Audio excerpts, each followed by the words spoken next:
প্ৰথম 60টা 5ৰ গুণিতকৰ গড় কিমান কি কৈছে আমাৰ যে প্ৰথম 60টা আমাৰ 5ৰ গুণিতক ল'ব দিছে আৰু এই 60টা গুণিতকৰ গড় কিমান হেতু আমাৰ ওলাব লাগে হয়নে এনেকুৱা যদি আপুনি এটা এটা কৈ 60টা আপুনি 5ৰ গুণিতক লিখি তাৰ পৰা যদি আপুনি যোগ কৰি গড় ওলাবলৈ যায় বহুত সময়ৰ প্ৰয়োজন হৈ যাব হয়নে আৰু এক্সাম হলত আমি কৰি শেষ কৰিব নোৱাৰিম তাৰ বাবে আমাৰ ওচৰত এটা কি আছে শৰ্ট ট্ৰিক আছে শৰ্ট ট্ৰিকটো কি চাব আমাক কৈছে 60টা হয়নে আমি কি ল'ম প্ৰথমত 1 ল'ম 1ৰ পৰা 60 লৈকে ল'ম ঠিক আছে আমাক কি কৈছে 60টা ল'ব দিছে সেইকাৰণে আমি কি ল'লো 1ৰ পৰা 60 লৈকে লৈ ল'লো হয়নে তাৰ পিছত কৈছে কিহৰ গুণিতক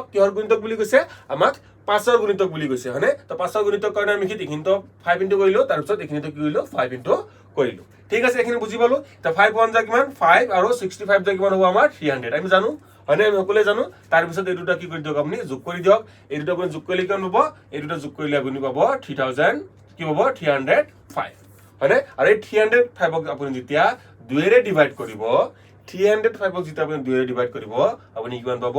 152.5 আৰু এই 152.5 টি আমাৰ কি হয় যে প্ৰথম 60টা 5ৰ গুণিতকৰ কি হয় আমাৰ গড় হয় মানে আমাৰ শুদ্ধটো কোনটো হল আমাৰ শুদ্ধটো হল অপচন সি 152 ঠিক একেদৰে এই প্ৰশ্নটো আমাক কি কৈছে যে প্ৰথম 70টা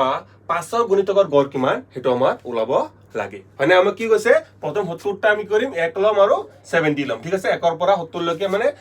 70টা আমাৰ কি হয় 5ৰ গুণিতকৰ আমি কি ল'ব আছে গড় ল'ব দিছে আমি 1ৰ পৰা 70 লৈকে লৈ ললো হয়নে কাৰ গুণিতক কৈছে 5ৰ সেইকাৰণে আমি কি কৰিম 5ৰে মাল্টিপ্লাই কৰি দিম ঠিক আছে এইখিনি কিমান হ'ব আমাৰ এইখিনি আমাৰ হ'ব 5 এইখিনি আমাৰ কিমান হ'ব 350 হয়নে এই দুটা যোগ কৰিলে আমি কিমান পাম 355 আৰু 2 ৰে ডিভাইড কৰিলে আমি কিমান পাম 2 ৰে ডিভাইড কৰিলে পাম